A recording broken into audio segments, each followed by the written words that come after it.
जय श्री कृष्ण। कल की कथा में हम लोग सुन रहे थे कि भगवान वर्णाश्रमियों के लिए 3 गुरु बताए। पहला गुरु जो इस संसार में शरीर का कारण अर्थात जन्मदाता पिता। दूसरे गुरु जो उपनयन संस्कार सत्कर्म की शिक्षा देता है वो दूसरा गुरु है। और तीसरे गुरु को तो भगवान ने अपने ही समान पूज्य बताया, जो ज्ञानोपदेश करके परमात्मा को प्राप्त करा देता है, जिसको सद्गुरु भी कहते हैं और परम गुरु भी कहते हैं। 2 गुरुओं से तो मुलाकात सबको हो जाती है, लेकिन सद्गुरु और परम गुरु का मिलना बहुत दूभर है। जो भगवान ज्ञानोपदेश करके परमात्मा को प्राप्त करा दे, इसका मतलब है कि उनको पहले से परमात्मा से दर्शन है। मेरे प्यारे मित्र, फिर भगवान कह रहे हैं कि गुरु के स्वरूप में स्वयं मैं ही हूँ। भगवान गुरु के स्वरूप में है। कैसे? तो गीता उसका सबसे बढ़िया उदाहरण है। गीता में भगवान अर्जुन को गीता का कैसे गीता इस पृथ्वी पर गीता का ज्ञान आया। तो भगवद गीता का इस केंद्र बिंदु जो है क्या है, सभी को समझना चाहिए कि जीव भगवान का अंश रूप है। भगवद गीता कहती क्या है? जीव जो है वो भगवान का अंश रूप है। ये भगवद गीता हम कह रहे हैं, ये भागवत है। दोनों में अंतर समझना जरा सा। हम जो पाठ कर रहे हैं वो भागवत है, अभी गीता की बात कर रहे हैं, भगवद गीता भी इसको कहते हैं। तो गीता में कहा गया, क्योंकि भगवान कहते हैं कि मैं ही गुरु के स्वरूप में स्वयं मैं हूँ, तो इसका बहुत अच्छा सा गीता में दिखाई पड़ रहा है भगवान का ये गुरु का रूप। भगवान कहते हैं कि जीव भगवान का अंश रूप है, ईश्वर अंश जीव अविनाशी। ये रामचरितमानस में भी कहा गया है। अतएव उसका सहज कार्य है, किसका? जो जीव है उसका ये सहज कार्य है कि भगवान की सेवा करना। मोहवश ये जीव क्या करता है, विभिन्न प्रकारों से इंद्रिय तृप्ति करने लगता है, उससे सुखी बनना चाहता है, किंतु इससे वह कभी भी सुखी नहीं हो सकता।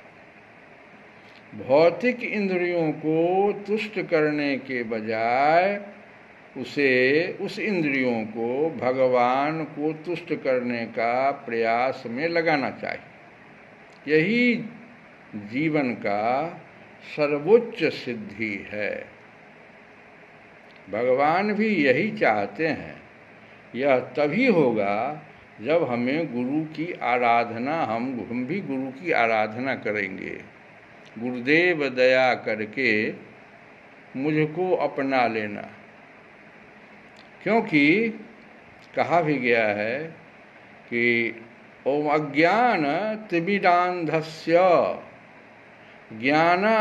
ज्ञानानंजन शलाकया चक्षुरुन्मीलितं येन तस्मै श्री गुरुवै नमः। अर्थात इसका अर्थ क्या है कि मैं घोर अंधकार में उत्पन्न हुआ था और मेरे गुरु ने अपने ज्ञान रूपी प्रकाश से मेरी आंखें खोल दी। मैं उन्हें सादर प्रणाम करता हूँ। इसके बाद, हे कृष्ण करुणा सिंधो दीनबंधो जगतपते गोपेश गोपिका कांत राधा कांत नमस्तुते। हे कृष्ण, आप दुखियों के सखा तथा सृष्टि के उद्गम हैं। आप गोपियों के स्वामी तथा राधा रानी के प्रेमी हैं। मैं आपको सादर प्रणाम करता हूँ। तप्त कांचन गौरांगी राधे वृंदावनेश्वरी। अब राधा जी का भी वंदना करना चाहिए। भगवान की, गुरु की वंदना हो गई, भगवान की वंदना हो गई, अब राधे जी की भी वंदना, क्योंकि राधे मतलब होता है राह दे, जो रास्ता दे हमें, उन्हीं का नाम राधे है।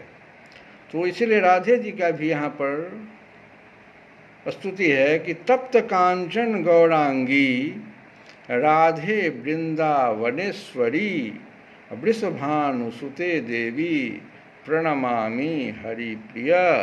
इस प्रकार राधा रानी को भी प्रणाम कर, और तब जो है इस कीर्तन को जो हम लोग करते हैं, हरे कृष्णा कृष्ण कृष्ण हरे हरे, हरे राम राम राम हरे हरे, इस कीर्तन का गायन करना चाहिए। तो गुरु वंदना पहले कीजिए, कृष्ण स्तुति कीजिए, फिर राधा रानी का स्तुति करके तब इस मंत्र का महाजाप आप कीर्तन 5 मिनट भी कीजिए, तो देखिए आपको कैसे जो है लाभ मिलता है।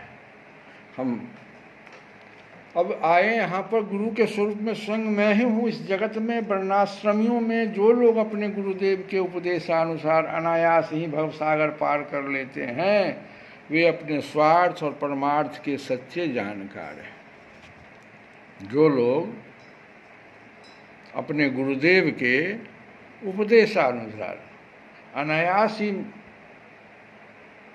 भवसागर पार कर लेते हैं इस जगत में, और वे अपने स्वार्थ और परमार्थ के सच्चे, वही लोग वास्तव में अपना स्वार्थ और परमार्थ दोनों जो है सो सिद्ध करते हैं। इसका मतलब वही सच्चे जानकार है, भगवान कह रहे हैं। प्रिय मित्र, मैं सबका आत्मा हूँ, सबके हृदय में अंतर्यामी रूप से विराजमान हूँ। मैं गृहस्थ के धर्म, पंच महायज्ञ आदि से, ब्रह्मचारी के धर्म, उपनयन वेदाध्ययन आदि से, वानप्रस्थी के धर्म, तपस्या से और सब ओर से उपरत हो जाना, इस सन्यासी के धर्म से भी उतना संतुष्ट नहीं होता जितना गुरुदेव की सेवा शुश्रूषा से संतुष्ट होता। ब्राह्मण, जिस समय हम लोग गुरुकुल में निवास कर रहे थे, उस समय की वह बात आपको याद है क्या? जब हम दोनों को एक दिन हमारी गुरु पत्नी ने ईंधन लाने के लिए जंगल में भेजा था। उस समय हम लोग एक घोर जंगल में गए हुए थे और बिना ऋतु के ही बड़ा भयंकर आंधी पानी आ गया था। आकाश में बिजली कड़कने लगी थी, सूर्यास्त हो गया, चारों ओर अंधेरा ही अंधेरा फैल गया। धरती पर इस प्रकार पानी ही पानी हो गया कि कहाँ गड्ढा है कहाँ किनारा इसका पता ही न चलता था। वह वर्षा क्या थी, एक छोटा मोटा प्रलय ही था। आंधी के झटकों और वर्षा की बौछारों से हम लोगों को बड़ी पीड़ा हुई, दिशा का ज्ञान न रहा।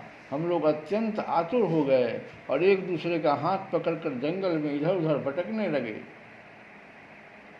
जब हमारे गुरुदेव सांदीपनी मुनि को इस बात का पता चला, तब वे सूर्योदय होने पर अपने शिष्य हम लोगों को ढूंढते हुए जंगल में पहुँचे और उन्होंने देखा कि हम अत्यंत आतुर हो रहे हैं।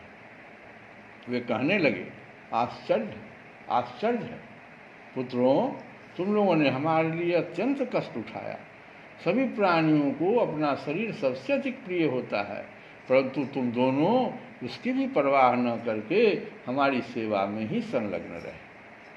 गुरु के ऋण से मुक्त होने के लिए सत शिष्यों का इतना ही कर्तव्य है कि वे विशुद्ध भाव से अपना सब कुछ और शरीर भी गुरुदेव की सेवा में समर्पित कर दें। द्विज शिरोमणियों, मैं तुम लोगों से अत्यंत प्रसन्न हूँ। तुम्हारे सारे मनोरथ, सारी अभिलाषाएं पूर्ण हो और तुम लोगों ने हमसे जो वेदाध्ययन किया है वह तुम्हें सर्वदा कंठस्थ रहे तथा इस लोक एवं परलोक में कहीं भी निष्फल न हो। प्रिय मित्र, जिस समय हम लोग गुरुकुल में निवास कर रहे थे, हमारे जीवन में ऐसी ऐसी अनेकों घटनाएं घटित हुई थी। इसमें संदेह नहीं कि गुरुदेव की कृपा से ही मनुष्य शांति का अधिकारी होता और पूर्णता को प्राप्त करता है। ब्राह्मण देवता ने कहा कि देवताओं के आराध्य देव जगत गुरु श्री कृष्ण, भला अब हमें क्या करना बाकी है, क्योंकि आपके साथ जो सत्य संकल्प परमात्मा है, हमें गुरुकुल में रहने का सौभाग्य प्राप्त हुआ था। प्रभु, छंदोमय वेद धर्म अर्थ काम मोक्ष चतुर्विध पुरुषार्थ के मूल स्रोत हैं, और वे हैं आपके शरीर। वहीं आप वेदाध्ययन के लिए गुरुकुल में निवास करें। यह मनुष्य लीला का अभिनय नहीं तो और क्या है। यह मनुष्य जो है वह लीला का अभिनय नहीं तो और क्या है। श्री कृष्ण गोविंद हरे।